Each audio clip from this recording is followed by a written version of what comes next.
Well, cheers. Cheers indeed. We'll just hang out until we forget that they're on. Is that the objective? Then we probably should not have restarted the recording.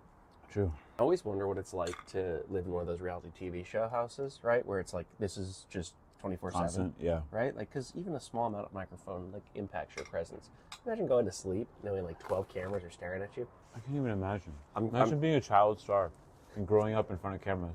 I think that's, like, honestly tantamount to torture, man. I also have this weird theory that the second you become famous is the second you stop aging. I don't mean, like, visually. I mean, like, emotionally. Because you hit this point where you no longer have to change your views or your opinions or your outlooks to accommodate reality. Because you have resources and You're the saying ability. fame. Once you have fame, then you don't have to keep growing? Yeah. Okay. Maybe not necessarily that. Because I was thinking about the cameras and the way, can't, like... But that you don't have to. It's not like fame equals you're never going to do anything. It's just that if someone says something that's challenging or inconvenient or difficult, you can easily be like, well, cool, you're gone from my yes man circle. Yeah. I don't know if it's related, but this feeling of, like, working in a service industry has made me learn to try to make people happy, and try to acquiesce a lot. Well, it's kind of our role as, sub-consultants, right? It's not that we don't have a role, right? We can really impact design, but if someone draws their line in the sand, it's really not our position. That's it. Yeah. Yeah, it's sort of like, okay, you want everything to be neon teal and lemon. Yeah. It's neon teal and lemon. That's what we're doing. It's funny because I have a very controlling personality. I'm very type A. Really? In certain ways, yeah. No. It comes from my mom. False. Yeah. Everything I've seen of you seems to reject that. Like the and most easygoing individual It's taught ever. me to that, and also being stoned and not really giving a shit about which way things go. Because even if I'm really super invested in something, and then I realize that there's a hard boundary that the client's like, we're just not doing a hanging garden, whatever. I'm just like, whatever. I mean, there'll be another project. Sophia told me a little bit about. She said you got to understand which projects you nod on and which ones you fight on. Yep. And managing that balance is the key to both creating good work, but also having good client relationships. Her point, and I'm sure you've seen this too, and I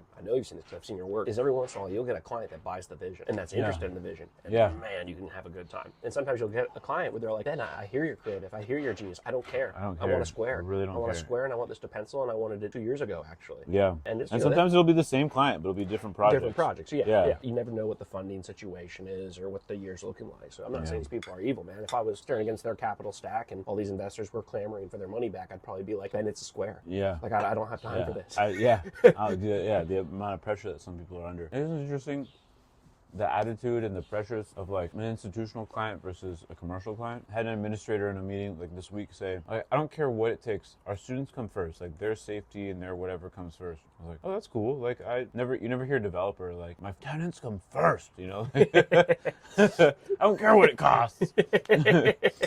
That is definitely not something I've heard a developer say. I do think there's like, actually, man, that'll probably segue us into the topic for the night, is I think there is a way to build for like longevity in a way where you are like become known as the client-centric developer, but it's just got to be a really high-end market. Like you can't go to Wichita and make your first build be like, this is going to last 12,000 years and it's going to make people weep. It's just because the market's not going to reward you for building something that's going to make people weep for 12,000 years in Wichita. At least not for those first 50 years. I think it'd be interesting to look at the human settlements that have had the longest inhabitants and try to get an economic assessment of how the value of those places has gone up and down over the years. Like if you live in some little town in Italy, like the one with all the towers, San Gimignano, it went through like good times and hard times. The tower started to fall over time. And like I wonder what your price per square foot adjusted for inflation, how that would look throughout a 1,000 or 1,200 year span. You know what I mean? If that kind of assessment would even be available to you, what would it teach you about like the kinds of places that persist? And is there an economic argument for building places that persist?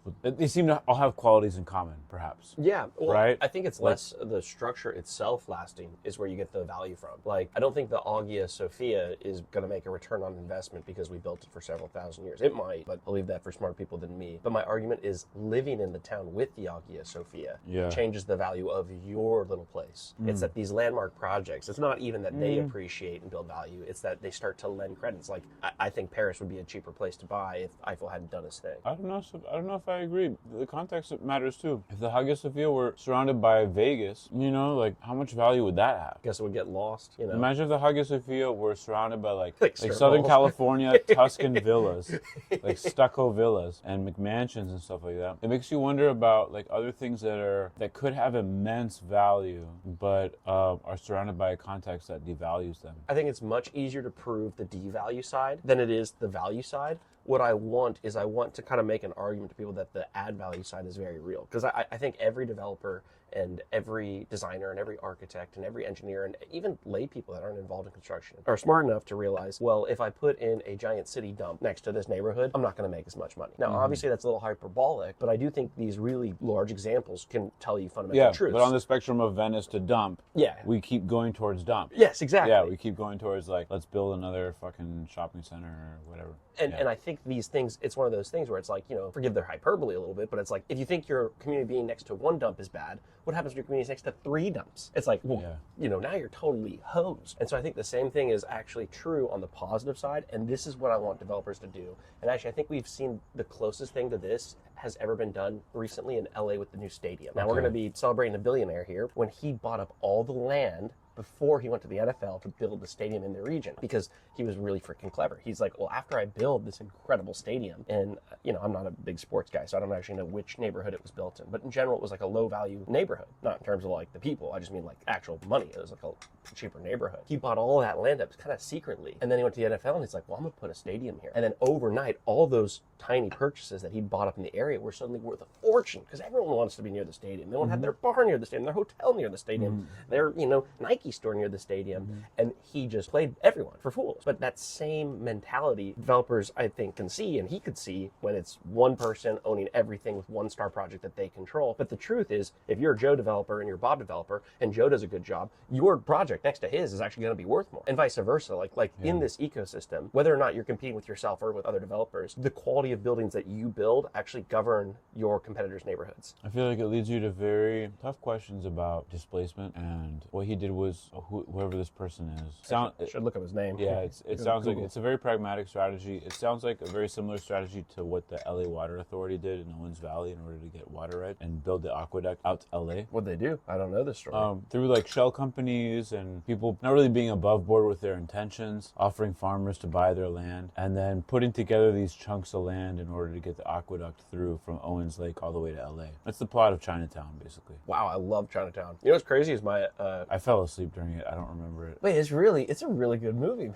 I remember bits and pieces. It's Chinatown. Yeah. It's a little slow. It's like Citizen Kane. It's a masterpiece, but you're also like... I gotta see Citizen Kane. Just an aside on the economic lens, what gets you better outcomes and cascading effects and externalities from a market? Is it one where you can allow people to do this kind of subterfuge and assemble lots under false pretenses and like kind of create this little empire in secret? Some people could argue that that's good because it allows for fast movement and turnover, and it keeps things from lying fallow too long and stagnant. But on the other hand, it's like, it's really unfair to the little guy. I think in general, my attitude is, it's a little simplistic, and this is probably why I'm not a great subterfuge and intel warrior in the buying up space. But I think my general attitude is that you should individually be honest with the people that you are purchasing from. Now, obviously, I love to make that from just a moral argument, but I think even actually from like a logical argument, I think you often end up with better positioning in future deals.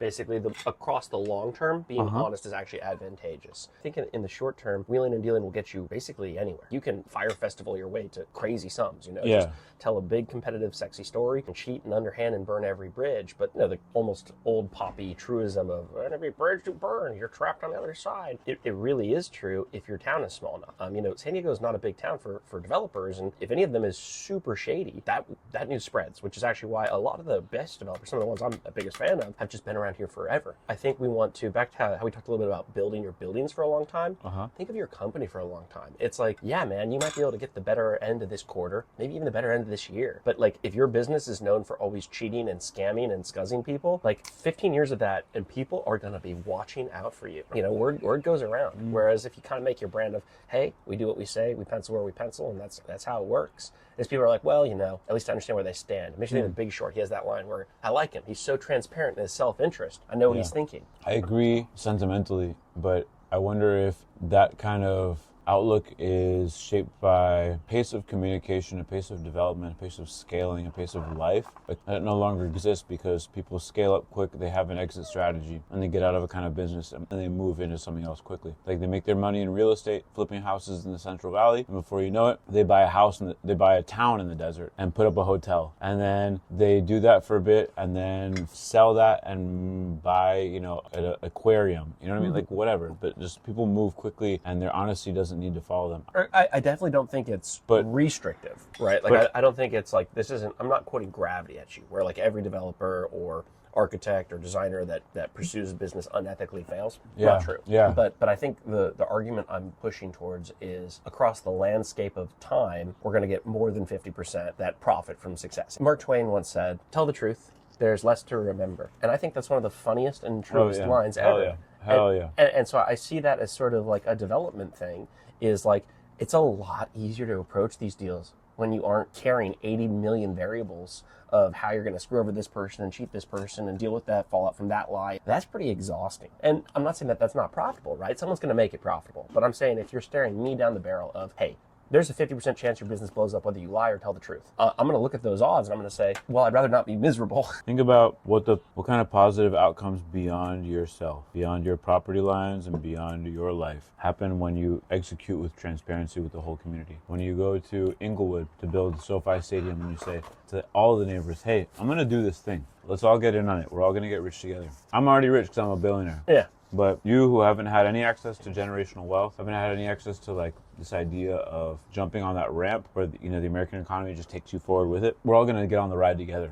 And you'll make less money as a person, but you'll die knowing that you did some good. Hundreds of families. Yeah, exactly. I think, to me, the moral argument is enough to sway me. But I always like to say, first hear the moral argument, and then I make not just moral argument. It's a hedonistic argument, too. Yes. That's what you want to leverage, is like get people to do stuff that's very self-serving that helps others. I tell people, I'm like, people ask me that every once in a while, they're like, well, like, you try to do these things, right? You try to follow these rules, you try to live up to this. Like, you go volunteer and feed people. Exactly. And they're like, well, why are you doing this? And I'm like, well, I'm selfish in the sense, like you said, like so I've described myself at times to people, I am a hedonist. I do seek out my maximum joy.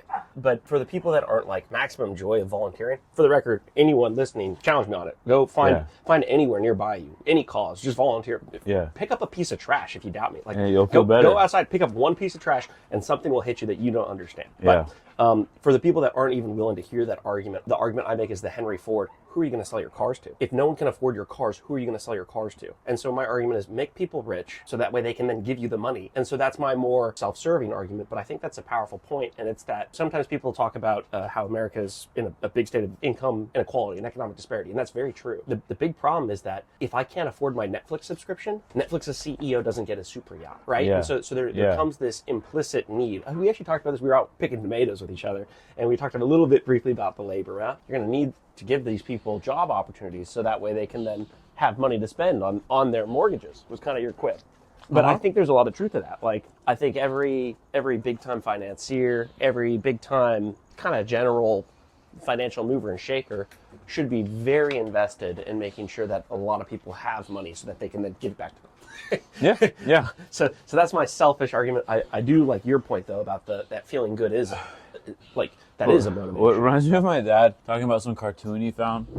It was like the kind of cartoon he and his economist buddy sent to each other, and it was like the service economy, and it was just like a bunch of people sitting in a circle trimming each other's hair. At some point, you need an influx. Either it's like resource extraction, or you have to exploit someone, but like the economy needs inputs because it's really bad at just going on its own. Yeah, I mean, there's a whole other tangent. I feel like that's a deeper tangent. Some parts are sustainable, some are not sustainable. It depends on the industry. It depends on how you run your industry. But that's so complicated. I want to tie us back to the built environment real quick, and this kind of concept of building. You talked about building for the 100 families. Is that the type of spaces that you choose to build are going to drive capital for a region and define that region for generations to come. So one of the things I think people are missing right now is that, like some of the great patrons, like the Medicis, okay. Like they did what they did with the intent of creating a legacy. The attitude was like, Do you want to know what it means to be a Medici? I commission the greatest arts. Yeah. Actually, I'm going to give a shout out to a person that I sometimes make a lot of jokes about. He was, for a couple days, he was the richest man in the world. He's usually the second richest man in the world. Larry Ellison. Okay, from Oracle. Yeah, from Oracle. He purchases a lot of crazy high-end, top-of-the-line stuff. And this is one thing that some people criticize him for. I actually think this is something he's actually doing right. And my logic is, this is what the Medicis did. It's I want the literal best artist. I want the number one sailing team. I want the number one car team. I want the number one this. I want the number one that. Yeah, good. Spend the money, because think of the engineers building those darn cars. Think of all the Red Bull sponsorship deals. Think about the people on the market making those calls. It's that this act of all the multiplicative effects of spending money on culture. Exactly. And culture isn't just art; it's other shit too. And you shape it. And that's if I could give someone a message. If you could sit me down in front of it's really patronage. big time, I'd be like, who you fund is what grows. If you thought of yourself as a gardener, I want to sit down with, and I think some of the wealthy people get it. Some of them don't. I personally think some of them just don't get it. God, that's a beautiful thing. But think of yourself as a gardener. What you have the water, you have the fertilizer. So do you want your garden to be weeds? How many gardeners look at themselves and go, thank goodness I have all the water. Have you noticed? I have all the water. Yeah, and there's no... Great, great. The flowers haven't stolen my water. Yeah. And versus the pride that, a homeowner feels when they go, look at this garden, look at this work that I put in. Yeah. And, ironically, it's the flower doing the freaking growing, right? But at the end of the day, you control the inputs. You did control the inputs. So you actually have a real say that you contributed. But the big thing is you get to shape it. You actually get to shape the environment. And, that's seductive, man. Doesn't that feel that's a damn good pitch for an investor, right? Yeah. Put me in front of a couple billionaires. Yeah, that's a good pitch. You know what I mean? So what do you want? You want to see some good landscape architecture in the world? Hire me. Yeah. Yeah. That's really good. And I think it's actually super valuable because, again, I don't want this call to be throwing shade at wealthy people, because that's far from either, honestly, my personal opinions as well as what I'm going for. But one thing I do notice is a lot of really powerful, wealthy people are often grumpy with the state of society. And I'm like, buddy, again, you're the dude with the water. If you look out there and you're like, damn, these people just don't get it. Throw some money at it. Yeah. How about you? That is beautiful. Yes. Dude, that is such, at the same time, libertarian and socially conscious. That's a really weird line to walk. I try to strike a strange balance, man. Yeah. You know, my worldview is a little quixotic, but I think I'm motivated primarily by the hope that we create a society where no matter where I wake up, it would be a good time. It's called utopia, right? Yeah, I mean, again, it's certainly, this is aspirational. This isn't a snap your fingers. I don't have all the answers. No one does, right? Yeah. But I think every day I'd like my actions to be the type of thing where it's if I hadn't been me, would I still have a good time?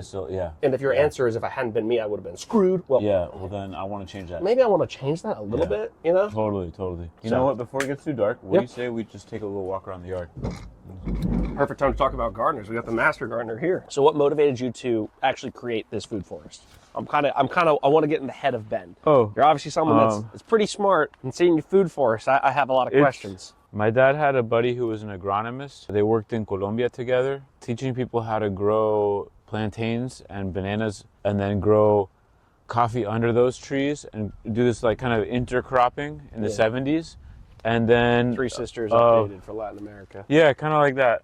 It was yucca, coffee, and plantains. So that guy moved to Ecuador and bought a property in Mindo, and he grows, I don't know, a couple hundred acres of golden dragon fruit. So he also has his own food forest. And we would walk through his food forest, and he would just pick shit off and feed it to us. And it was the most amazing stuff ever. And I was like, I want this at home. Why can't I have this? Especially in our climate, man. It's actually a surprise that more homeowners don't do this. And it's we're really blessed with kind of the perfect climate, man. It's a good climate for it. It requires a lot of water here.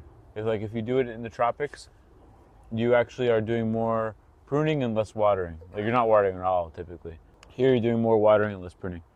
The thing is, it's not really survival. There's no way you'd live off of this. Not yet. Even then, you wouldn't have enough protein.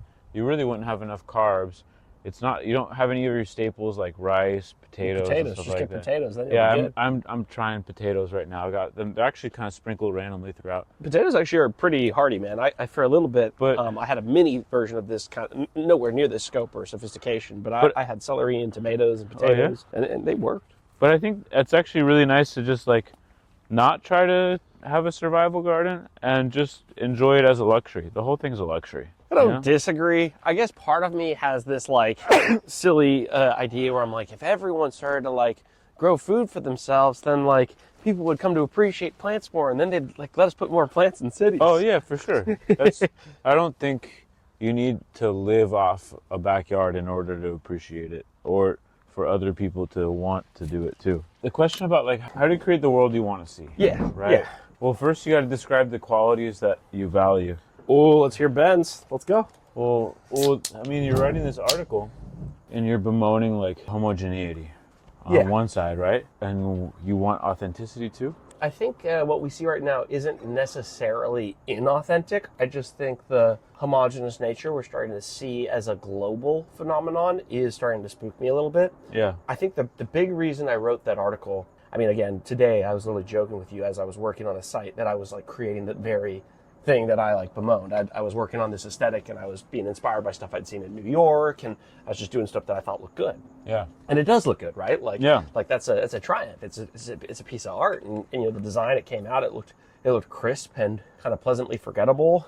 And it wouldn't ruffle feathers, and it looked clean, and it would have gotten the job done. I think there's this weird moment that's happening where, you know, and I mentioned this in the article. I say that we really rally around this idea of diversity as a culture, where people are like, diversity is a good thing, and I think rightly so, right? Like I agree with that, but the difference between what we say and what we do seems to be what I picked up on, where I'm like, well, wait a second, I've seen these towers in London that belong in Dubai, and these towers in Dubai that belong in London, or could be in Shanghai, and actually, you know, in the article I close out, and I mean, I don't think this is literally the closing paragraph, but one of the things I talk about is you could pick up the Burj Khalifa and you could drop that into the Hong Kong skyline or Shanghai skyline. Do you think one person look out of place. would say that doesn't belong there? Yeah, yeah. Right? But if you picked up like a single family residence from like China, one that was more classically styled, and you put that in Dubai, like no shot, right? And kind of the point I want to make in the article is it's not a return to monkey. It's not a, so stop everything we're doing, everything looks classical, pre-industrial era designs only acceptable, and new bad, glass bad, you know, progress bad. Yeah. Not the tone, not the point, not the purpose.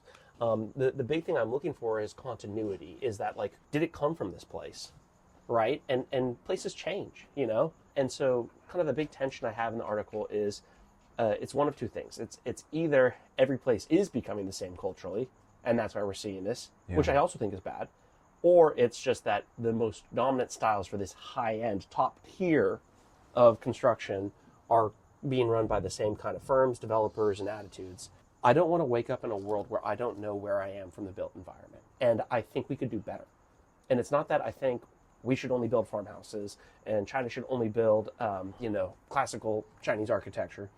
It's that China's skyscrapers should not look like our skyscrapers. Dubai skyscrapers should not look like our skyscrapers. These are different cultures. These are different peoples. These are different regions. We should celebrate these differences. Yeah. Not in a way that is combative, hostile, or tribalist, but in a way that, like, when you go to eat food, right? Like, you go to a Chinese restaurant, it tastes different than a hamburger. Hamburgers ain't bad. Yeah. They're freaking great. What if you're overestimating the differences between traditional architectures in different places? I would challenge that. What if it's similar to But continue. what if it's similar to human beings? That, you know, have cosmetic differences, but ultimately the same anatomy. I agree with you on that. I actually think hopefully that is the tone of my article. The difference is that I don't want Max to grow up and wish he looked like me, and I don't want my hypothetical kid to grow up and wish he looked like you. I want Max to grow up and be happy with how he looks and proud of how he looks and thrilled. And I want my kid to grow up and be proud of how he looks and thrilled with how he looks. And I think the built environment should be similar. And it's like, you know, Max's kids are going to not look like you, right? Or maybe a little bit, right? But we'll say great grandkids, right? And my great grandkids aren't going to look like me. So I'm not saying it's got to be same forever. Don't let these pieces touch. But I'm saying that there's something special in these differences. So these are cosmetic differences. They aren't everything, right? Like, I don't think Chinese architecture is better or worse, but I think it's inherently Chinese. And I think there's something nice in that. And deep down, I kind of think it'd be not bad per se, but sad if we'd had less. Like, back to this diversity thing. Yeah. Does it mean the disappearance of the exotic to you? I don't know if it's exotic so much because I don't know if what I appreciate about a Zen temple is that it's different than my with a big air quotes Yeah, there. yeah. But what you came up with. Yeah, where I grew up with. I think I think the wording I use in my article is we are a global family, but we are different family members, or I say something along that point. And yeah, I think these similarities should be celebrated. Heck, I think more people would be happier if they looked in the world and saw the similarities that I see. I mean, it sounds like a bleeding heart stupid thing to say, but I really believe we speak the same language. Love, laughter, tears. I've never been to a culture in the world, and I've traveled a lot, man, that doesn't have music, dancing, and alcohol. I've never bumped into a culture that hasn't invented these three things. Now they taste different, do different, look different, but these three things. The alcohol one is debatable. All right, we'll swap alcohol. We'll say, even though I think you'd be astonished how many cultures have invented this independently of each other. I'm sure there's a couple, so we'll condition it. Many cultures, but even if we swap out alcohol and leave it just with the more macro love, laughter, tears, there are commonalities, and I think those commonalities should be celebrated.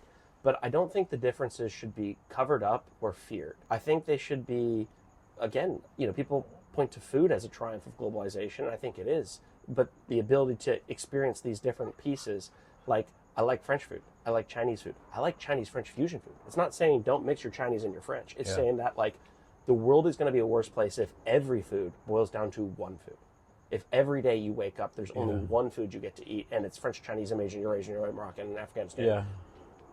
Well, okay. It'd probably be tasty. But I think what's influencing your read of the situation architecturally is looking at the downtown areas of these cities. Yeah.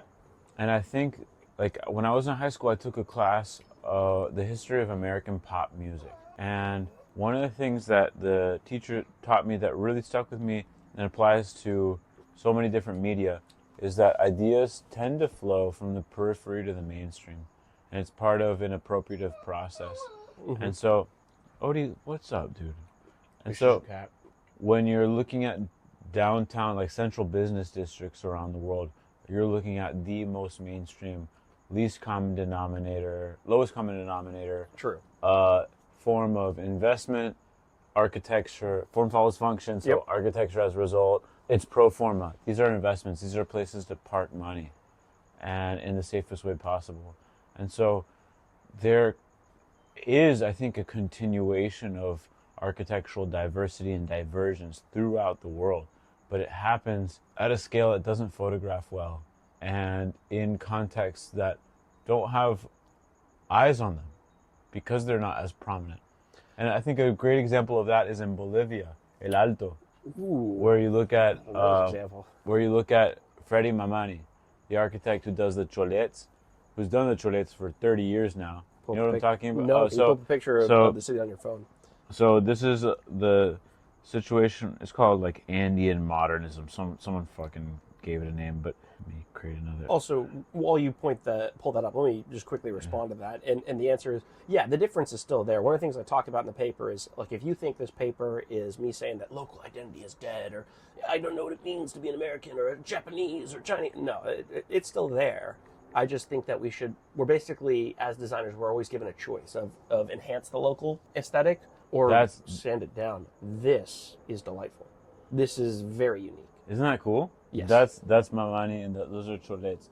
So Bolivia is a really interesting country. I don't know much about it, to be real. A lot of people don't. And Bolivia is a really fascinating country. And the capital is in a crack in the earth 10,000 feet above sea level. No way. It's wild, yeah. You're in the altiplano between the western and eastern ranges of the Andes, and you're driving, you're in a bus, and you're on in these endless fields of golden grass, and then you see these mountains that are covered in snow in the distance, and as you get closer you realize that you're getting into a city, and the city is massive, and all these buildings are made of brick with concrete, brick and concrete together with rebar sticking up, and the city is just growing at this pace where it's just like ants building, you know what I mean? Itself. And you as you start coming into the city, you realize that none of the buildings are more than 20 years old. And as you go in, the decades come in, and so it's like, 30 Is it years like old, waves 40 out, years old, or is it and just you're moving random? in,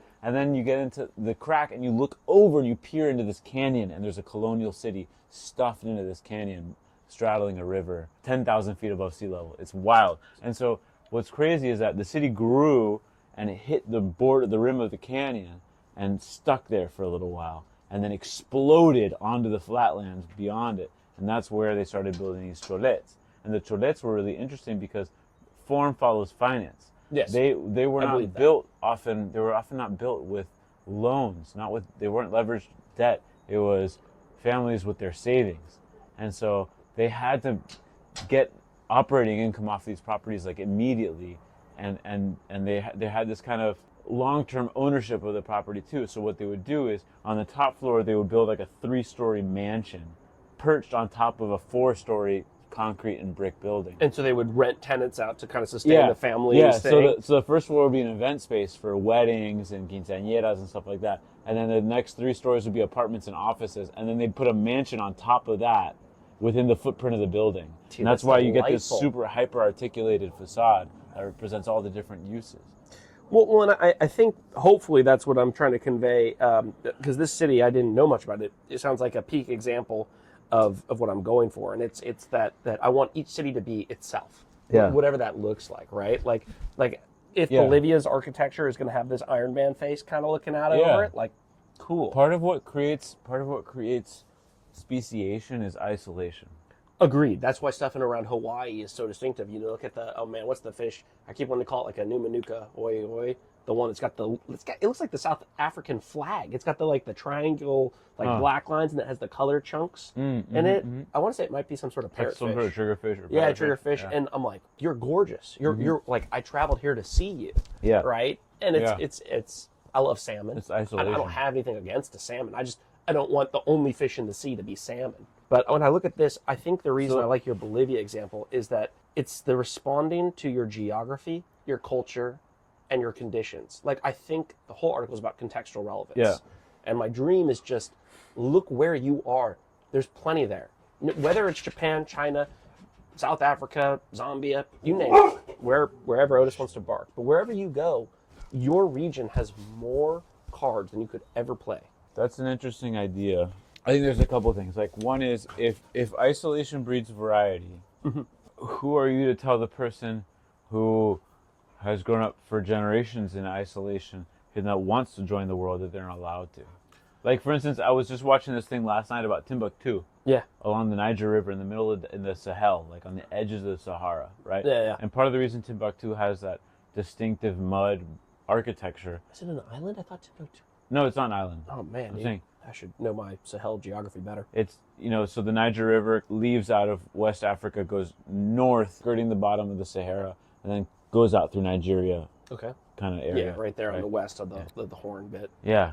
I think my geography is somewhat right there. Basically, it's a river in the middle of the desert for a lot of it. Yeah. And so the people who have lived in Timbuktu forever have been working with just like mud, with what's available. Yeah. If they're allowed to get CMU and build out of masonry and storefront glass because they have access to markets thanks to Chinese ports or whatever, and railroads and things that they didn't have to before, and allows them to build in a more affordable and more durable way and different, and they lose their thing, but they can live differently now. Who are you to tell them not to do it? First of all, I don't think you have a position to tell people, hey, this isn't your thing, don't do it. As a general addressing the point, technology is global. And that is one of the things that's there's a reason cities look similar now, right? Cat's out of the bag. I'm not like, how did this happen? I just don't understand why we're all like, I get it. Technology is incredible. AC is incredible. That is letting us build new places for some of these regions. I think, to me, I would never, ever try to impose a technological restriction on anyone. Hey, we found CRISPR, not you. You can't do genetic engineering. Yeah. False, right? Yeah. So but I think if we're going to be a global society, which I don't think is a bad thing, I think that's actually a really good thing. Even something I kind of think we're probably meant to have a global society. Technology is going to be global, but at the same time, I think there are other factors that you can respond to with technology. So I think it's one of those things where Leon Crier has a great sketch And for the person, I guess, just listening to this conversation, Leon Crier is a new urbanist, a gifted thinker, happened way before me. He wrote a lot about preserving classical styles, changing city design to be more walkable, more friendly, and more maybe thought out, less Euclidean, less built around efficiency, and more built around experience. I really like a lot of his points. I do shift a bit more towards classical form, as Ben knows and the audience knows, but I make no claims that classical form is the superior form. I actually see a lot of very promising stuff with some of the new stuff. But one thing he points out that I really like is he does this bit where he calls the difference between a technology and an ideology. And he shows these three different houses. One's in the desert, one's in the forest, and one is on like a marsh. Mm-hmm. And in the marsh one, they build it on like kind of stilts. In the desert, they build it with these thick stones. And then in the forest, it's used with like timber and stuff. And so he's like, technologies are different in these places. Yeah. And then he says, here's ideology. And he does a square box on stilts in one of them, a square box on stilts in one of them, and a square box on stilts in the other. And the point is, yeah, I could go to the mountains and build a square box. We have those materials. I have that ability. Yeah. And I could do that in the desert because we have AC. But what I'm looking for is not, hey, stay building with the mud. It's, did you build with this curved form because the spirits rise in the west? Please keep building with this curved form because the spirits rise in the west. Just use glass, use steel. Yeah. You know, did you build this because this is what, you know, your grandfathers, and if you've changed your mind, right? I got you. I think the thing popping up in my head is, in order for you to build that house out of rocks in the desert, you have to move the labor to that desert location to do that. If you want to do it in the forest and cut down the trees to build a house, you got to move the informed labor out there to do it. Yeah. If you want to build the box on stilts anywhere, yeah, the labor that makes the stilts and the box and everything is centralized. Yes, sir. It's centralized. Yes, sir. And it's at the point of extraction, distribution, manufacturing, and then it gets shipped out to you. Yeah. And then you get your kit of parts wherever you are, desert, forest, or marsh, and then you take the box and you put it on the stilts that came in the container and you put it up. It's some sort of form of that. Yeah. Whether you're stick building in American suburbs or you're building something in Croatia, but like a lot of that shit is centrally produced and has economies of scale. Yeah. And what you're asking people to do is fight the laws of gravity from economies of scale to do highly localized stuff. And the only way that happens is if the world order falls apart. So then the question is, how can you fight the law of gravity? I'm really interested in this topic too. How do you fight economies of scale? And so I don't know if that's a sentimental thing that people maybe value for sentimental reasons, having things done locally. I think we do that with shopping, like shop local, whatever. Yeah. That's a luxury for a lot of people. Oh, for sure. You don't buy Birkin bags if you're broke. Yeah. And I think, but a lot of people buy local when when you can't buy at scale. I have two idealistic responses to you and then one pragmatic. The two idealistic are actually very different sides, but I think you'll see they're connected. Okay. The overall idealistic response to, hey, we have centralized technology, we have centralized commerce that produces these features. They just outcompete the market categorically, thus leading to similar form. I'm going to open with my doom take that's actually optimistic. So the doom take is actually secretly still good, it just takes long. The doom take is you're totally correct, and that there's nothing we can do to outperform capital markets' centralization strength. And they take over everything like an invasive species in a new wilderness, and then everything is yellow mustard or whatever, right? Yeah. But then you and I both know something very funny happens. What happens a million years after yellow mustard is in every single continent? It's speciates. It's speciates. Yeah. So there's my doomer thing, is that our little walking box houses on stilts eventually speciate due to sheer time and market pressures. That there are micro enough differences in each of these regions that we are not yet seeing because of how competitive the basic box house is. Much like the speciation process that we've seen in plants or animals will end up creating different forms. That's my doomer take. That scenario is valid when there's one wave of distribution. Yes. And then no more after that. Yes, if it's consistently outperforming every speciation. If the mustard spreads once through distribution once, and then there aren't subsequent waves of movement around and reconnecting of the genetic pool. That's the issue. Is that this is not one colonizing incident. This is a continual wave of connection, which means that you don't get the isolation in order to get speciation. You get continued connectivity, which is why you might see the same mid-century modern international style postmodern thing, connections of continent to continent, and whereas where you might have seen like, oh, in Chandigarh they've got Corbusian buildings. In Illinois they've got Corbusian buildings. Yeah. That's cool. Everywhere. Now as the decades have progressed, that those stylistic links have broadened, and to now it's like, yeah, the fucking yogurt shop in Chandigarh looks just like the yogurt shop in Chicago. Yes, yeah. Because they still have the same LED writing that says "Yog Now" or whatever on the wall. Exposed brick. Yeah, cold exactly, brew, exactly. Yeah. Vinyl And playing. it's brought into like the Airbnb in Chandigarh has the millennial gray vinyl floor. That's the same one as the Airbnb in Chicago. It's gone beyond just key buildings, and it's now part of just everyday life. The general lexicon, yeah. And for the record, where I would say we are at right now we're at the phase where landmark buildings are exhibiting this convergence to a degree that I think is noteworthy, but the kind of base textual language of the regions is still intact.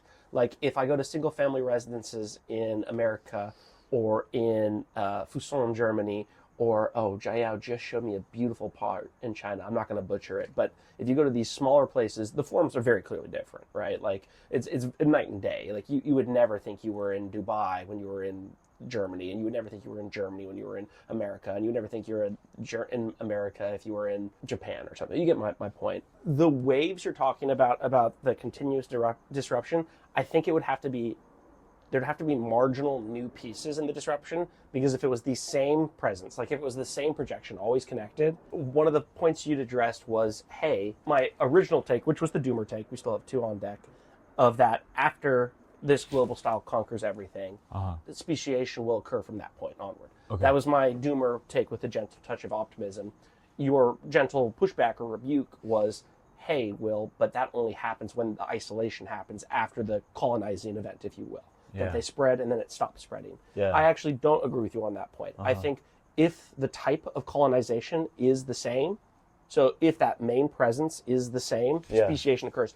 If that main pressure is then a new colonizing force, and then another new, and then another new, then we're host. But if it is the same general mass production can do this, eventually there will be small verticals that are just that much more profitable to do local, and those will end up governing the style. But if there are truly an infinite number of new ways mass production can elevate the game, then I think the global style is probably just going to be the global style, unless architects, designers, engineers, and developers really take a stand against it, or the market just takes a stand against it. This is my more realistic take. So I gave you the Doomer take. My realistic take is this, is that international style is going to make a huge push. It's going to become a lot of the backdrop, especially if places of major commerce, major cities, but there will always be this from a local demand that is willing to pay for speciated, air quotes, but local materials, and that will, ironically, there'll probably be weirdly almost a classist architecture, where there'll start to be this thing where like this type of architecture almost more indicates class than culture, which would be crazy if that happens. But I think there would probably be a demographic that would be willing to pay to see forms and features that they want versus the bottom cost dollar. It sounds like a return to a traditional relationship between class and design. It used to be that the wealthier people were the patrons that would pay to get the things done that stylistically defined a culture. Yeah, it's the Medici. Yeah, and so what you're describing is we might return to that sort of relationship where the wealthy once again become the ones driving the style in each culture. Yes, because they're effectively the only ones that would, in this, and this is my middle ground. This is not my best case, but this is not my worst case. Tell me more. In this middle ground, I think they are the only ones that are, you said, the big question you left, it was an awesome mic walk-off. You said, Will, how are we going to fight gravity? And my answer is, in this instance, market forces are the only, is our gravity, right? So the people that can defy market forces are the wealthy. Market forces determine what you and I spend on the tomato. But if I have, for lack of a better word, and I'm sorry for our audience here, fuck you money, I don't care how much a tomato costs. I want my tomato. I want the best tomato. And I want it the way I like tomatoes. And you're wrong because I have the money. Does that make sense? I'm being a little hyperbolic, of course, but like you see, it sounds like you're describing influence. Yeah, and so I think, and that's my middle ground, is that I actually think that these different cultures, people, and again, I'm being a little like rich person ivory tower, but like I do actually think this would be upper middle class would be like, hey, no, we build our houses this way because this is who we are as a people. I don't think this would only be barons, but I'm not going to try to make that comment. That's too hard to predict. You want to hear my best case scenario? Okay. And this is why I wrote it. Hit me with it. My best case scenario is that developers, architects, and designers realize that the best way to drive additional value is to create places that people want to be. And I think deep down there is a human need for belonging. I think that's why sports teams are so big. I think that's why people are like, well, I'm a Patriots fan, and I'm not a sports guy. And to every sports person that's going to be listening to this article, I'm not hating on you, man. I really not. I got my own little silly things I care a lot about and spend too much time on. But there's this thing where it's like the second you're a Patriots fan, what do, Ben? You get the shirt. Yeah. You get the hat. Yeah. You show up, you cheer for the guys. And how do you feel about the other people's things? Get them away. They aren't my Patriots, you know? And so there becomes this artificial, like, in-group, out-group kind of language. And so I kind of hope that developers will realize, like, wait a second, I can, like, kind of define this, and people will define. And I think we're seeing this now. And it's not so much a culture, like a people's thing, but hipsters buy hipster apartments. You know what I mean? Like North Park is starting to form an identity. PB is forming an identity. Like, I think these places will start to form identities, and the smart developers will build PB buildings in PB because those will lease up quickly. The smart developers will build North Park buildings in North Park because those will lease up quickly. I'm hoping for actually a world that looks like hyper individuated. That's my best case scenario. What if that's what got us to where we are? Oh, that's a question. You want to explain? What if that's already what we're looking at? Like when you see CBD buildings in a CBD, in a central business district. Yeah. Like you're like, why does this look the same in Shanghai as in Cleveland or whatever? And it's like, that's the purpose of those buildings in relation to their context. Banking, like standardized forms of, like, think about how there's like business English classes that are taught all around the world. That's true. And how a language is only a form of translating ideas. So that means there's a way of thinking and a way of looking at the world that has become standardized and taught over and over in different places of the world. And so you create temples for that. You create places for that to happen. A place for that performer to take physical form. And so it is contextual, but it happens to be the same thing in each place because those needs are kind of the same. A place for money to stack up in neat little cells. What's fascinating about what your response is to mine is there certainly is a lot of evidence that is what's happening, that a Wells Fargo in Corpus Christi looks like a Wells Fargo in Manhattan, looks like a Wells Fargo in it is use case looks in Shanghai, China, Taipei, Santiago, you name it, right? Like it's a Wells Fargo. I guess that's a really compelling place to leave it. Is my best case scenario secretly the scenario that we're in? That would be pretty ironic, considering I'm talking about the need I don't like the state of the world, but what if the world was just the way I asked for? To kind of end the podcast on a super happy note, on that kind of a vibe, I will say I have had the experience where I've talked with many friends, and we've tried to make the world a better place. And I've been like, well, no, we need like a high density space for the high density folks, but then we need like, middle spaces for the middle folks. Then we need rural space for people that just need to get away from it all. It's like, crap, we made reality again. What if this really is just the best? What if it was great? Yeah. So that would be an interesting thing if we could prove that like it actually doesn't get better. It doesn't get better like, than this? There's a certain amount of suckiness that we got to live with. And that this is it? This is it. I would be at peace, I feel like. So as a shift, although one big piece is that let's assume that the world already is perfect as it is, then I think one big piece would be that contextual relevance is no less important if just through market pressures we are creating a bizarre or odd version of this that is slowly happening without us realizing. I like that version, but I think it doesn't negate from the fact that if you're looking to how to differentiate your building, you should always ask, where is it going? What could it say for the people that are going to inhabit it? As opposed to, hey, only thinking of something as a product. Just because I think that having a place be a location is an inherent competitive edge. And that's one of the things I try to hit on in the book is that, I like to pick up Consortium Holdings as a good example of this, is that they turned Lafayette from a dead space in a dead region with no real prospects to one of the hippest and most trafficked locations.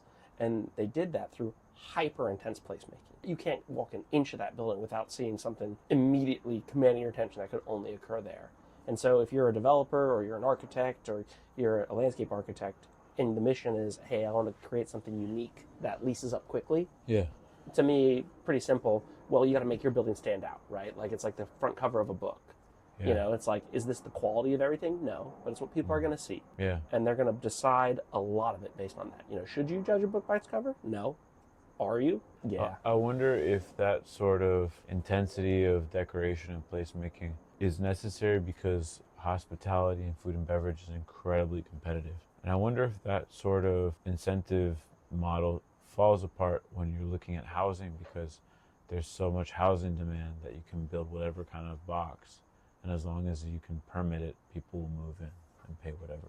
There's definitely an argument between the essentials and the unessentials. The joke, and this is a pessimistic take, I don't necessarily hold to this. In fact, I kind of reject it, but I see the humor in it. Is one of my friends, not a big fan of capitalism, he told me, he said, you know, capitalist society because the essentials will be unaffordable and everything frivolous will be dirt cheap. I don't know if I agree with that. Oh, I don't agree with it either. Yeah.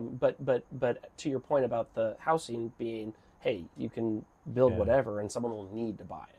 Yeah. You put a huge sticker price on it that's falling apart, it doesn't matter. Someone needs it. Yeah. So I bring that point up. Not saying you said that. I'm just saying there's this sentiment out there that because it's housing, I could get away with murder. Yeah. And my answer is that's all well and good until multiple people enter the market. And then whoever puts in even a modicum of effort will take the cake. So it's one of those weird moments where a race to the bottom is no longer true. Random thought. Yeah. But have you heard of Köppen climate classifications? No. What's their deal? The Köppen, it's K-O with an umlaut, P-P-E-N. How do you pronounce that? Dude, my Köppen? Dutch. No, I'd probably Köppen. Köppen? Copenhagen? Copenhagen. Yeah, because Copen's got the umlauts on them, right? Copenhagen has the umlaut? Maybe it doesn't. I don't know. I think it wants to, but it really doesn't. does want to, but probably doesn't. Anyway, the Köppen climate classification divides Earth's climate into 5 main climate groups, with each group being divided based on patterns of seasonal precipitation and temperature. The 5 main groups are A, tropical, B, arid, C, temperate, D, continental, and E, polar. Each group and subgroup is represented by a letter. So all climates are assigned a main group, the first letter. All of them except for E are assigned a seasonal precipitation subgroup, the second letter. For example, AF indicates a tropical rainforest climate. So it's rainy AF? Yeah, then you can have like CFA, DSB, DWB. Look at that. How cool is that? Oh, wait, this is pretty intricate. It's incredible. Basically the same idea as like USDA zones, but way better thought out and for the whole world. Yeah, I don't hate it. Based on your premise, what if architecture had a taxonomy that related to that? If you're supposed to respond to climate. See, I would love that. I think that's brilliant. I think that's brilliant for so many different reasons. One, I think, you know, we gotta respond to the place we are. It's pretty obvious, I think, to anyone that has a brain that we're gonna want to do things in a fashion that we can keep doing them as long as we can. If I showed you the carbon cycle, and I was like, and then the humans inhale, and then we exhale, and then nothing happens. It just gets stuck there. You would be like, well, wait, I got really bad news for you. We're gonna run out of that, right? Mm-hmm. Everything's. The second I'm like, oh, and then the plants take all the carbon dioxide and put it back to everyone takes a literal sigh of relief, like, oh. Okay, I see it. There's the give and the take. So I would love that. I think building for climate is a great call. I also love that to me, you know, obviously I'm in landscape architecture, so I'm a little biased here, but I think plants show us a lot of wisdom. These are the original structures, if you will. These are contained apparatus that have to sustain, self-mediate, protect themselves, repair themselves, right? Mm-hmm. And you will see in similar climates, what do you see? Similar forms. Mm-hmm. And it's one of those things where that makes sense to me, right? Like, seeing an arid species here and an arid species in Morocco, I've never been like, oh no, that's weird, right? Like I've never had this gut reaction because it feels like it's been built, or maybe not built in this instance, grown, right? But it's an authentic, it's responding to its region. And I think I'd have less issues if Dubai and Palm Springs looked similar. I think I'd be like, well, that kind of makes sense. Mm-hmm. These people face similar problems. And ironically, I'm sure if we took a look at like early like pre-industrial development, I bet similar regions by like climate probably had a lot of very similar pieces, maybe different forms, but I would love that. I guess I could have just $10 to answer a $1 question there. Yes. I think climate zones are a smart way to build things. Divide them. Hopefully there'll come a time when the economics catches up. And I think we're seeing a little bit of this now where we run into these salient constraints. I remember a long time ago you told me about a town it's not Chile, it could be Venezuela. Wherever it is, it's really high up. It's a gold mining town. Is it Venezuela? El Alto. Not Venezuela. No, not El Alto. La Rinconada. It's in Peru, I think. It's in Peru. You said the city is growing out of itself and the constraints there have been stripped down to pure salience. You said something like that. And I just remember, I actually went home, I watched the documentary, and this is a place that has been shaped by constraints. And I'll tell you what, I may not want to move there, but that place has identity. Every single building tells you exactly what you're going to get there. And I kind of like that in a society. I talk in the article about video games. This is, I think, at the bottom of Will's existential dread, I think will make sense when explored through video games, is when I play Skyrim, big fan of Skyrim here, you go to different cities, and they're all different. Now, the game developers were pretty smart. They were like, hey, we're going to make this place different and this place different. That way, when the player goes to one or another through the quests or the adventures, two things. One, it's interesting, it's new. And two, they don't get confused where they are and if they've even arrived at a new place. And my big macro existential dread is, are we building the Skyrim where every city is the same? Because I feel like anytime we strip everything out, I think there's this weird human initiative, and I guess we'll depart some of the built environment, get a bit more philosophical here. There's this weird human thing where we're like, and then we'll make it perfect and everything will be all right. But every time we've ever made perfect, or at least as close as we can get, people get uncomfortable. Look at a Soviet city where every building is a perfect square and they're all perfectly gridded, and it was all, there's this kind of weird part of us that almost recoils in kind of confusion. I think we're in love with the oddities. I think I see this in our culture, I see this in our personal lives, our private lives. I think we're all a lot weirder than we're willing to admit. And I think we like that. And I think that's something human in us. I don't think we'd actually be happy with perfection. That's assuming that perfection is something ordered. True. Perfection can be chaotic. Well, I would obviously argue that, my perfect city is chaotic and stuff. So when I say perfection, you're right. I should clarify. Perfect control. I think humans have this fantasy of, and then I'll have perfect control. I'll kill all the baddies. Yeah. Or all those nasty people that don't think like me, or whatever it is. And then I'll have total control.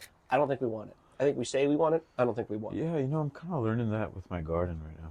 Oh, I want to hear this. What's teaching you? No, it's just, that certain things in the garden are not going the way they should. That there's, in some corner of the garden, something is eating a plant that you've been trying to keep alive. There's something like munching on it or putting its eggs on it or something, or eating it from the roots, and you just can't deal with all of it at once. But then, or that there's weeds growing that you didn't want to have, but you just kind of have to let it go because there's only so much you can deal with.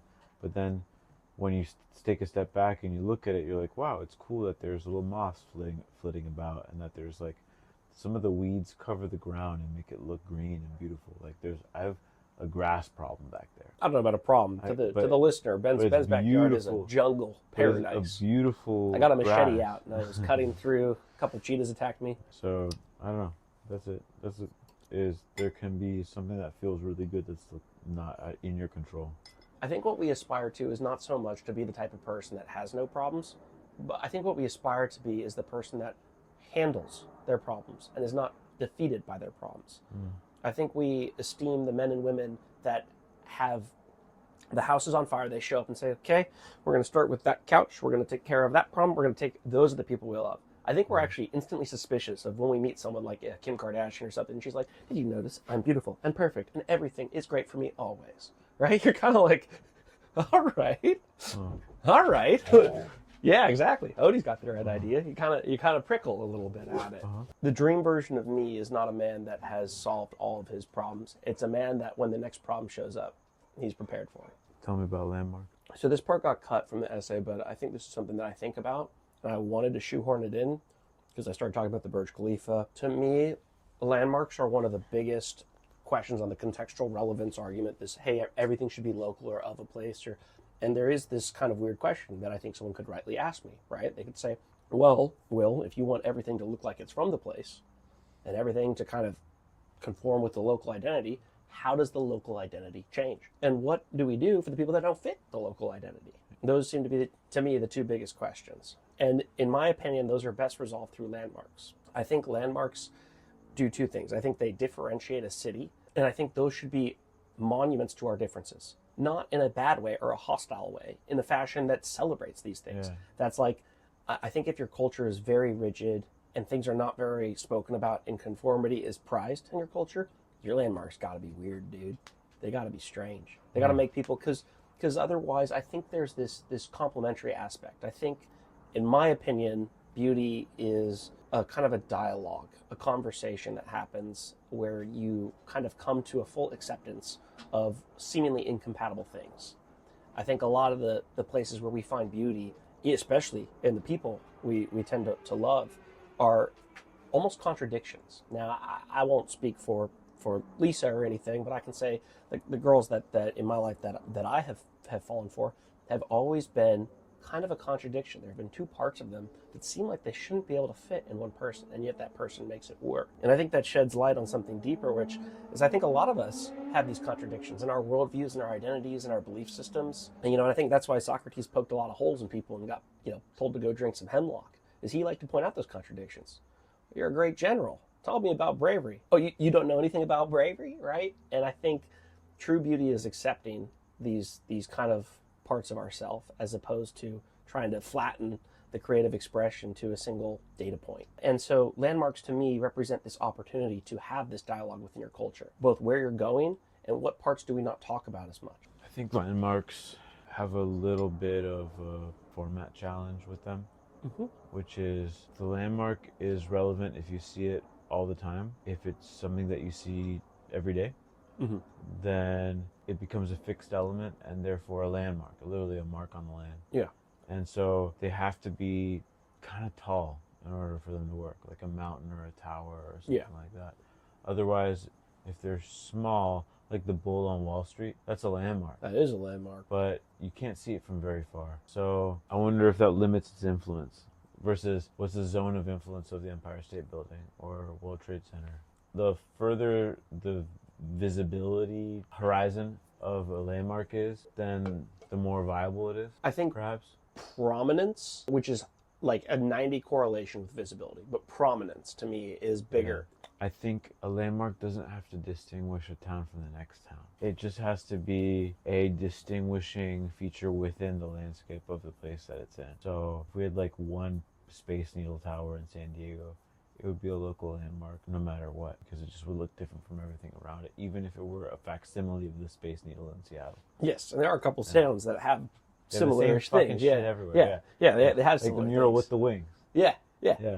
Man, dude, do I love a mural with wings?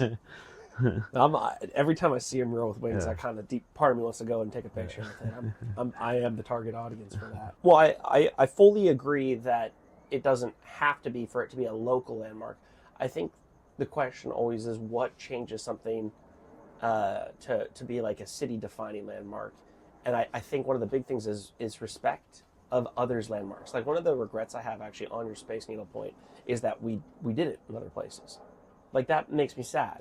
Like Panama City has a bit of the Burj, I don't remember its name, the giant sail building in Dubai. Yeah, the Palm Jumeirah.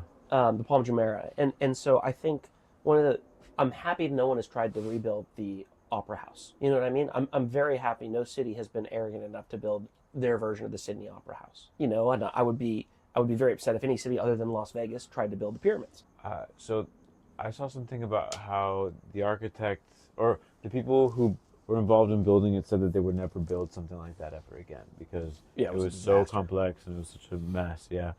And I feel like you could probably say that about a lot of landmarks. Yeah. That part of what makes them noteworthy is they don't conform to the same rules of physics that other buildings have to. Of just like, all right, we got to get this return, we got to get this per square foot, we have to solve these series of problems. A landmark is just like, fuck you, I'm dancing.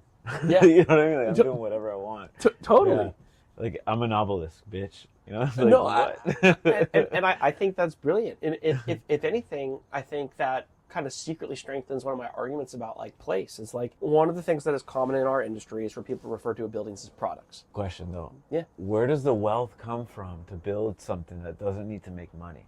It comes from a culture that has a certain amount of surplus. I would say if you want to build an international landmark, you're going to have to come from a culture with capital. I wish I could say landmarks can, I think really the only way you can do a landmark without is if your terrain or topography is so dramatic that a small enhancement creates an immediate dramatic impact. Or none at all. Or none at all. Like those Himalayan towns that are like famous, because they're near next to the most beautiful shit in the world. Exactly. Yeah. I do think that a landmark, it has to be that way. Like, part of me would love to bring this like compassion and be like, no, if you're a struggling, well, not struggling, let's just say you're not a well-capitalized society, you don't have the stability, you can have a landmark too. But honestly, as heartless as it sounds, that's one of the reasons these landmarks freak us out, is if anything, back to your point about defying gravity, when we see these things, they're proof that we're of something different. Of something that like tells us like that shouldn't be possible. It's almost like our brain recognizes that we built a giant woman carrying a torch out of, well, the French did, but we're not going to get there. Like what society can do that? Or for the Australians or the Chinese with their it's TV like tower. illogical or irrational, and that's what makes it. And that's what makes it work. It actually makes me think of one of our delightful coworkers, Sophia, today said, creativity is what happens when you throw the rule book out. And I stopped and I was like, dang, that's a really good line, Sophia. I'm going to steal that and pretend I'm smart. And so that's when I thought, Ben, creativity. No. One of the things is that these landmark projects are almost always the moments when people took these huge risks. But I do want to say, this isn't like a claim of, hey, we got to start doing this more often, because what we aren't seeing is how many of these things fail and are rejected by their societies and crumble into ash and ruin of the developer and project. So I think it's very unfair to put this standard onto people as something they should be trying to do. What if you take the thing that you want to see more of and you turn the knob up to the point where it's bad, just as a thought experiment? Like, what if we're like, let's build landmarks. Yeah. And then we build a fucking giant statue. I don't know, a It's vegan David, donut. A vegan donut. and then we're like, hell yeah, we all pat ourselves on the back. And then the next year we build a giant bridge to nowhere. You know what I mean? It stands and for then corporate we just start building green more waste. and more monuments and landmarks. Tell me, like, paint a picture for me of like. So I have some shade to throw. I want like Roman decadence. I want to say I've been to this nation. It is a well-run nation. It has many redeeming qualities. So please don't send hitmen after me. Talk about North Korea like that. No, I'm going to talk about the UAE. I think the UAE is a great example of when you go landmark happy. When you take a good thing, you crank it up to 11. Yeah. And the one I'm actually going to pick is the Las Palm Vegas, Jumeirah. actually. Well, Vegas's gimmick is that it's overdone. Like Vegas. You think it's self-conscious enough? Yeah, that like I think it's like, to do it. Yeah, like they're like, look, we put the Eiffel Tower here, and it's like, and the pyramids. It's like, look, there's this almost this like it's campy. Yeah, that's there's camp, this right? almost awkward yearning where you're like when someone tries too hard, but it's like a comedy, and you're kind of laughing with them, but it's also at them like a Larry David. So you're saying Vegas is a tongue-in-cheek city? I think so, man. I think when you walk down the strip and a girl walks out to you and she's basically half naked and dancing next to you for 15, like, you think she's serious? No one's serious. No one's serious in Vegas.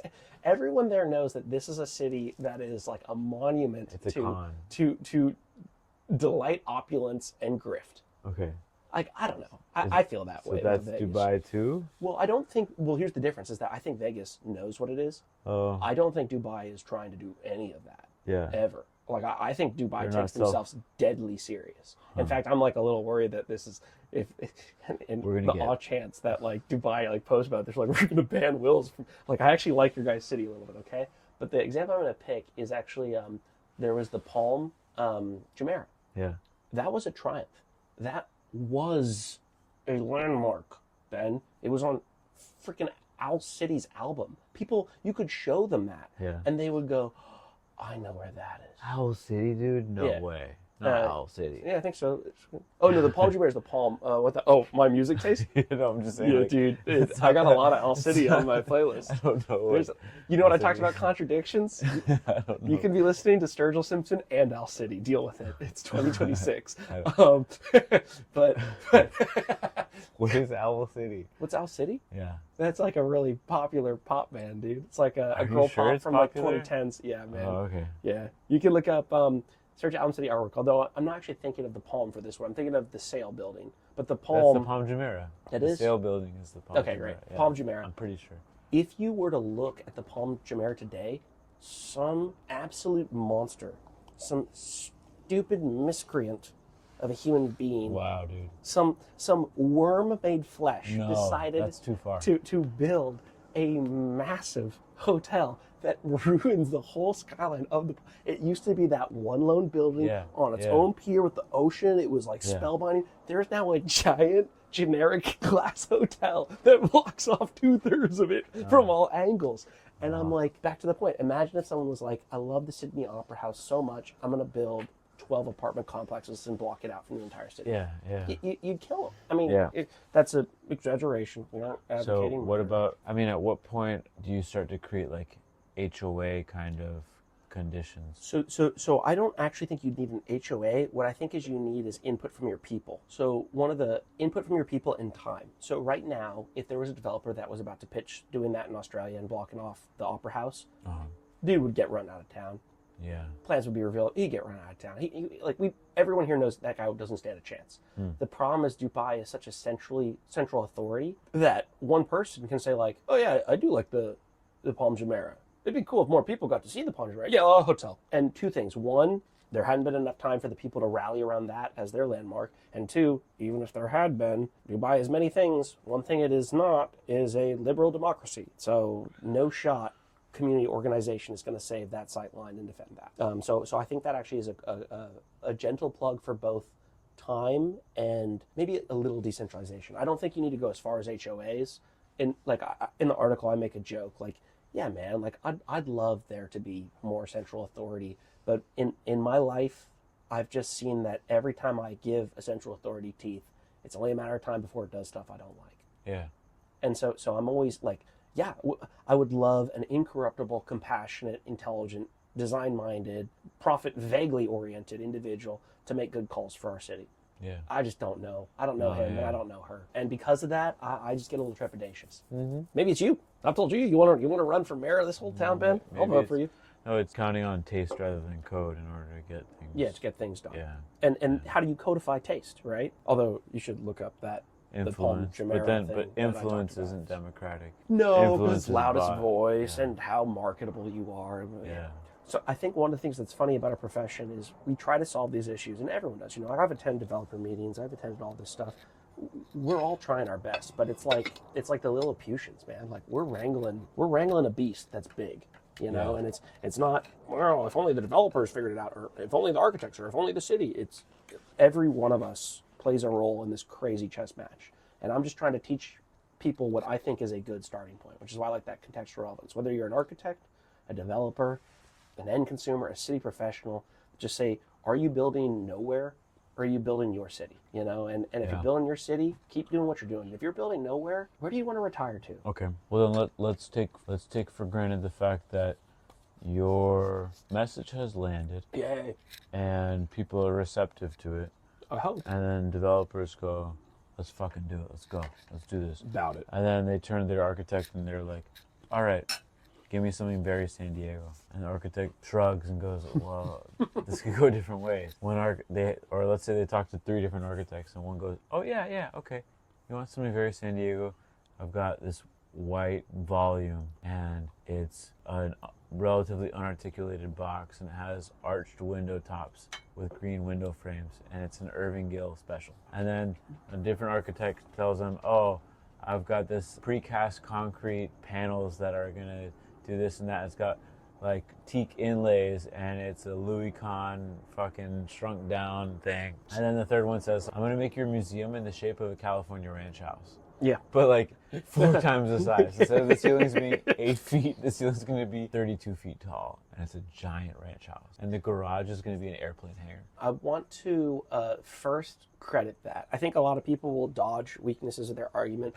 I actually think the biggest weakness to contextual relevance is, okay, great. So who is this place? Yeah. What are these people? What do they value? Yeah. I think in that is an area where I wish I could give you well, Ben, you just do this. I don't have that answer. What I will say is what I would do and what I would tell those architects to do is I would say, whatever you're building, I would say, ask yourself, does this tell people a lot about me or does this tell people a lot about them? And I think I think that's a good starting point, because I think no matter what style you build, whether you're, gosh, I like his work, and he's not even like my aesthetic, but I love his work. I think he's a genius. Last name Seagal. Siegel. Yeah, Jonathan Siegel. Yeah. I totally, of the San Diegans, I'm more in that classic California ranch, gentle, colonial or beachy phase, like the glass box barn. But I would be lying if I said that wasn't our heritage. That is. He is, right. That's a part of the San Diego defense industry. We have a high technology industry. I think to me, the question becomes less of, well, what do we build? And it becomes more of, how long is it built for, and will you be happy with it in 100 years? And that's where my 100-year test comes from. And it's not that, you and I played around with these concepts of longer mortgages, but I'm sure developers are laughing at me right now going, do you know how hard it is to get a project to pencil? And honestly, I feel for them. Like, there's a reason I'm not a top-tier developer, man. Like, the battles these boys are facing are tough. The margins are thin. The numbers are astronomical. And the downsides are terrifying. The type of thing that I would be locked in bed. I draw pictures. These guys, either ruin or make funds. But the thing I think you should ask, no matter who you are, whether you're drawing the pictures or you're managing the fund, is someone going to want this in 100 years?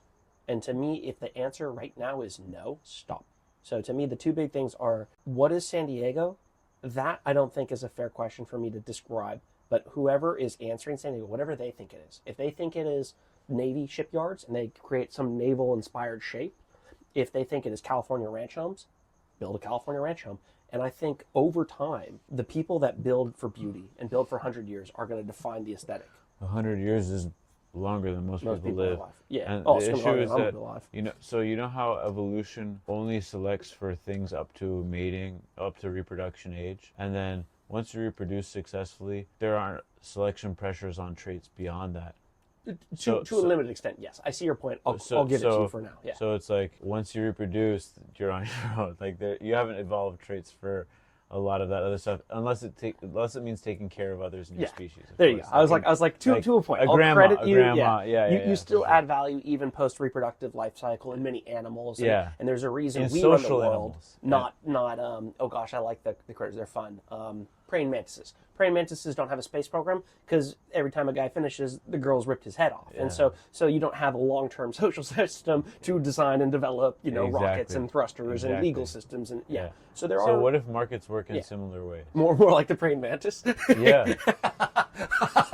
That is the highlight of the evening. What if it's like, let me sell you this iPod and fucking cut your head off. I'm done with you. I sold you the iPod that I was going to sell you. That's it. I think that's what makes things like iPhones and smartphones so incredible, is that you can continue to monetize them even after you've sold it, which is why even cars are doing like subscriptions. Like, you want to turn on your heated seats in your BMW, you got to pay for it. Whatever. I read about that. Yeah, they're realizing that selling one thing once is just, it's planned obsolescence. It's all these other things too.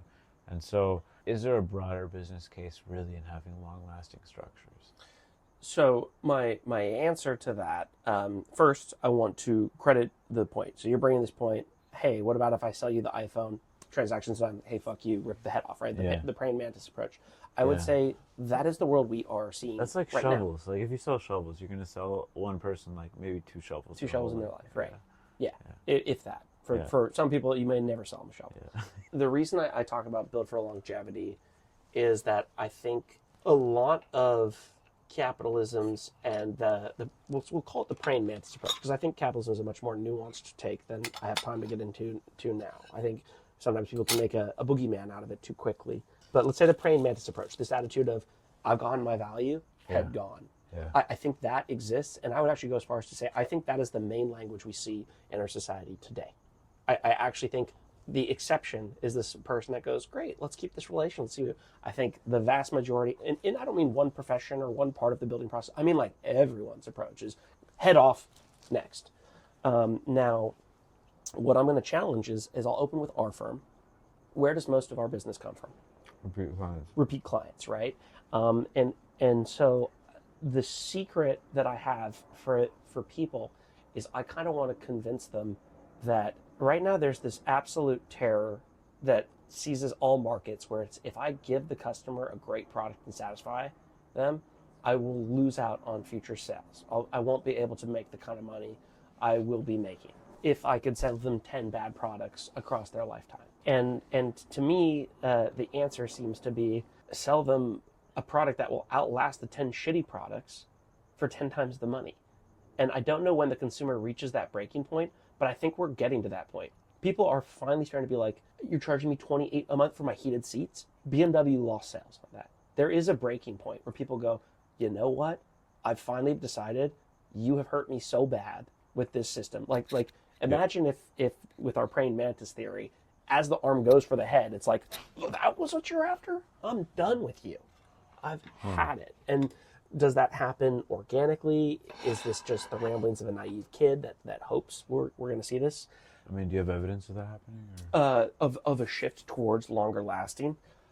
What I really only have to point at are a couple companies that have made a habit out of not grifting and are still around. I can think of several developers that have been around forever. And their whole business model is, we are slow, we are steady, we are boring, we almost never close, and when we do, it's done right. I would argue that has been a counterpoint in any market forever. There's the budget guy, there's the scammer that's even below that, and then there's the person who's delivering something that's really good that you buy once. That was the market for Clark's shoes. Yeah. You know what I mean? Totally. That's the market for certain kinds of jeans and so on. There's always someone who's willing to do that. Yeah, because they recognize the value of doing that. And for homes, I don't know if that exists. Maybe that's what separates. I think the piece, and I don't have an answer for this, and this just popped into my head when you said it, is right now we are a very transient society. Not a lot of people actually put down true roots. I'm going to go ahead and take a wager. This is a pretty nice spot. You think this is going to be for like forever? Or you think you got one more move left in you? I don't know. Don't know. Oh, probably an empty nest move. Got an empty nest move. Okay. Like move to an apartment downtown or something. So, ironic, right back. Yeah. The salmon finds its way back, dude. Yeah. That's pretty cool. Yeah. Right back to the beginning. But I think that there is overall a collective societal approach right now where we go where the work is. And I think if people are transient, buildings are transient. How do we change work so it's more stable, more reliable? Dude, that's past my pay grade. But I think if we create a world where people feel like they're going to put roots for 80 years, houses will be built for 80 years. As long as people move every 5, houses are going to be built for every 4. So then what if the buildings don't matter? What if it has way more to do with interface and massing and relationships and space to each other? How far the buildings are apart? How many trees are between the buildings? How many cars move between the spaces between those buildings? How fast they go? How loud it all is? How close people's needs are to them? I think it'd then have to be optimized for demolition. I think that would be the new constraint, if that really is the case. It's because right now... A city built to be demolished. Because right now, you and I can think of 2 very prominent buildings downtown that cannot be built because it's not economical to disassemble them. Yeah. One of them might have been bought by the city. Yeah, the theater. And so you end up in this weird moment where you actually own a negative asset. Yeah. And capital hates a vacuum, dude. And so I think if we do really go through the transient phase, I think instead construction will be optimized for demolition. I think we either need to optimize so that I can take down my structure every 2 years, because it doesn't matter, not 2 years, being hyperbolic here, but you get my drift. Or we need to build as if we're building for the ages. One of those societies I want to live in, I think would be beautiful. The other does not sound like a fun place to raise my kids. Yeah. And that's why I want to make the fun one. That's why I'm in this business. I want to make this place pretty, and I want to leave a legacy. I want to leave an inheritance. I don't think as much about myself. Maybe I should think more about myself, but I kind of wish everyone thought less about themselves and more about how cool is this society going to be in like 80 years. Yeah. I think long-term thinking always seems to produce superior results. Ironically, I would even argue in the short term you end up, but it's a campy phrase. I think it's like an old man quote, but it's true. Like what you're doing here today is going to change Max's life. Is it hard? Does it suck? But why do you do it? I think we can wrap it up, to be honest. Yeah, that sounds good. Thank you, Ben. Yeah.